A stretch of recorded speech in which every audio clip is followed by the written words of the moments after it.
నాకు తెలుసు ఫ్రెండ్స్ మీరు ఎంతగా ఎదురు చూస్తున్నారని. 10th క్లాస్ ఏపీ మనకు ఎస్ఏ1 ఎగ్జామినేషన్కి సంబంధించి హిందీ రియల్ క్వశ్చన్ పేపర్ అయితే చాలామంది విద్యార్థులు అయితే అడుగుతున్నారు. ఇప్పటివరకు అయితే ఎటువంటి చిన్న అప్డేట్ రాలేదు. కాకపోతే ఒక 2 పేపర్స్ అయితే మన వరకు రావడం అయితే జరిగిందనమాట. నిన్న నైటే వచ్చాయి, కానీ నేనైతే ఎగ్జామ్ ముందుగా పెడదామని అయితే ఇప్పటివరకు పెట్టలేదు. మీరు ఒక్కసారి జస్ట్ హాఫ్ అన్ అవర్ చూసుకొని ఈ క్వశ్చన్స్ మొత్తం కూడా వెళ్ళిపోండి. ఇందులో కూడా మీకు రిపీట్ అయ్యే ఛాన్స్ అయితే ఉందన్న అప్డేట్ వచ్చింది. జస్ట్ చూసుకొని వెళ్ళడానికి అయితే ట్రై చేయండి. In case real question paper వస్తే పెట్టడానికి అయితే ట్రై చేస్తాం. ఛానల్ సబ్స్క్రైబ్ చేసుకోండి. సబ్స్క్రైబ్ చేసుకున్న వాళ్ళకి మాత్రమే తెలుగు కూడా ఆ విధంగానే పెట్టామన్నమాట. లాస్ట్ మినిట్లో అందుకే చెప్తున్నా.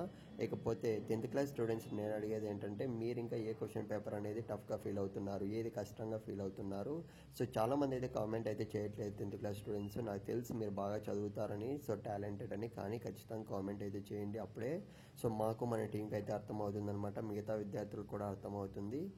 ఏ సబ్జెక్ట్ అనేది టఫ్గా ఉంది, ఏ క్వశ్చన్స్ అనేవి మేము ప్రొవైడ్ చేయాలి అన్న దానిపైన అయితే మెయిన్గా చూసుకున్నట్లయితే ప్రతి ఒక్కరికి లాస్ట్ ఇయర్ చూసుకున్నట్లయితే మనకు హిందీ అనేది ఈజీగా రావడం జరిగింది. ఇయర్ అయితే కొద్దిగా టఫ్గా వస్తుందన్న అప్డేట్ వచ్చింది. అందుకే లాస్ట్లో పెద్ద క్వశ్చన్స్ మాత్రమే మనమైతే ఫోకస్ చేసామన్నమాట. మీరైతే గమనించండి. ఈ రోమన్ అనేది ఖచ్చితంగా చదువుకోవడానికి అయితే ట్రై చేయండి. All the best. నెక్స్ట్ వీడియోలో అయితే కలుద్దాం. క్వశ్చన్ పేపర్ అనేది కామెంట్ చేయడం మర్చిపోకు.